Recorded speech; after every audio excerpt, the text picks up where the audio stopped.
The old pecking order has returned in Eastern Europe as Poland re-establishes its dominance over Hungary in the currency market. This was stated by Bloomberg this week. Joining me to discuss this and much more is Christopher Shiells. So Christopher, the euro against the zloty currently stands at 4.23. We've seen Poland's election risk and Hungary's central bank meetings. How have these impacted the both currencies? The zloty has benefited this week really from a lot of dovish comments coming from the Hungarian central bank, which has sort of reversed the trade of the last 5 months,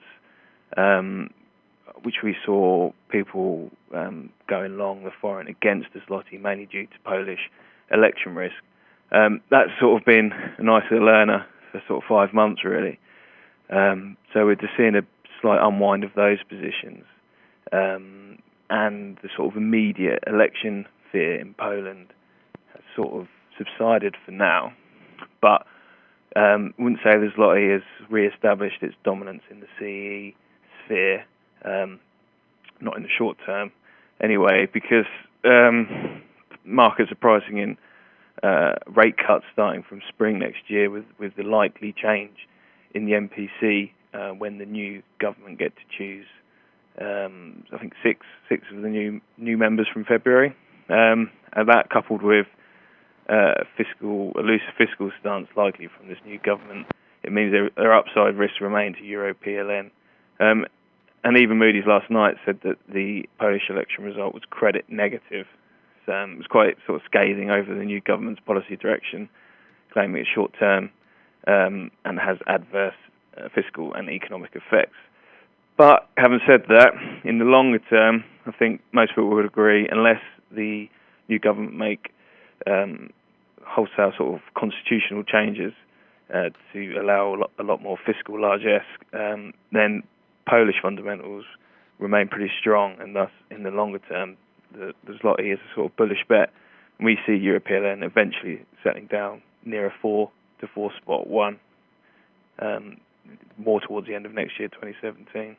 Dovish central bank comments in Hungary are stated by some as fueling downside pressure on the forefront. Hungary is to ease monetary policy without cutting interest rates below the record low of 1.35%. What risk does this pose, and should investors get used to a weaker currency? Yeah, I think there are risks, and I think they should get used to a weaker currency. The central bank's plan under the self-financing moniker means it sort of wants to keep the yield curve flat, especially out now towards the longer end, and it's doing this with a number of sort of non-benchmark rate measures, and that, along with its new financing scheme to get banks lending and less reliant on the FGS, it's sort of been generally welcomed, but it is seen as loosening monetary conditions, which increases the risk premium in HUF-denominated assets, which is a risk just as we enter what could be quite a volatile period for EM assets with Fed rate hikes and sort of uncertainty over China's next move regards policy. And through this, the central bank is sort of willing to sacrifice a weaker HUF, or foreign I should say, in order to maintain these low interest rates.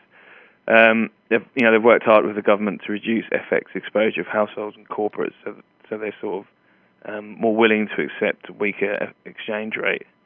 So if inflation starts to kick in towards the end of the year and in 2016, and real rates do turn quite negative, which is expected, then that coupled with potentially sharp deterioration in risk sentiment with Fed rate hikes, the HUF could be in for further weakness, and we actually see Euro HUF up at 3.18 by year end if the Fed hikes in December.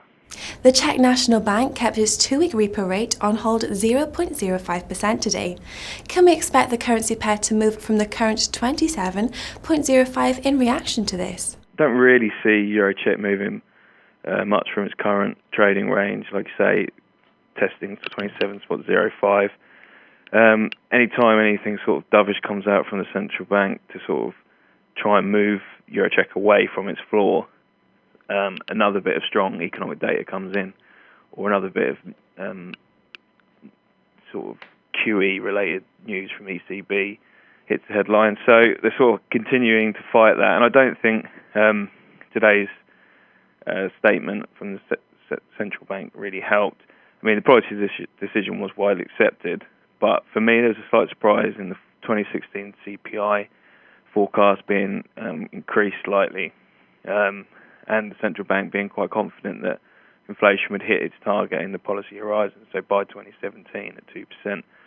It also sort of didn't fully promise to expand the current Euro check floor policy beyond H1 2016.